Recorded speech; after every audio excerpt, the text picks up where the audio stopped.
Now, the unfolding saga of the Chief Justice's same-sex ruling and the government's decision to appeal have wide political implications. You saw a quick snapshot of him earlier. I am joined tonight by former Cabinet Minister Rolston Anglin, who's going to talk to me about the issue. Good evening, Mr. Anglin. Thanks for being here with us on Cayman 27 News. Always good to be here. All right. You, as a former legislator, were you surprised by the Chief Justice's ruling? I wasn't surprised at the ruling. I was surprised that he went that far. I was surprised that he legislated from the bench. Having been a part of the 2009 constitutional negotiations and the ones earlier in that decade, there was never a time that any of us were under the impression that the judiciary could legislate from the bench. In fact, that point was brought up numerous times, and we were given assurances from my recollection that that could not happen, that what would have to happen is legislation would have to be sent back to the legislature for amendment if it was found to be incompatible with the Constitution. Well, there's actually a clause in the Constitution that deals with incompatibility, and I would imagine that is a clause to which you're referring. Absolutely. Section 5 clearly says, well, not clearly not says... Section 5, but Section 25, I believe. The bottom line is, I just don't see where the Chief Justice felt that he would have that sort of standing. Of course, he's a much more eminent jurist than he is one, and I'm not. But ultimately, I think that for the legislature is what is the most vexing issue surrounding this whole matter. I've heard the comments about it being avoidable. We have to understand that we are an overseas territory. And I'm going to sound like a broken record, but it's a fact. We're a part of the British family. We're an overseas territory. We're still living in our mother's house, and we expect that we're not going to have to make serious social choices around remaining an OT of the United Kingdom. Cayman is nowhere near ready for independence.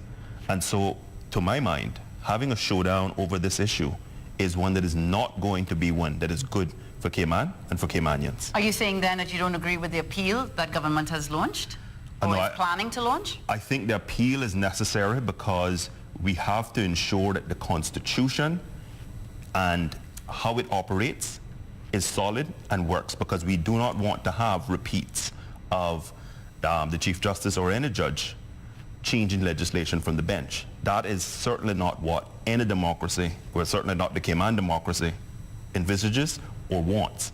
I do believe that the government does need to look very carefully at the marriage law and make some fundamental decisions about whether or not they are willing to be brave enough to tackle the whole issue of civil unions, to tackle the whole issue of ensuring that people have rights, whether they're homosexual, whether they're heterosexual or not.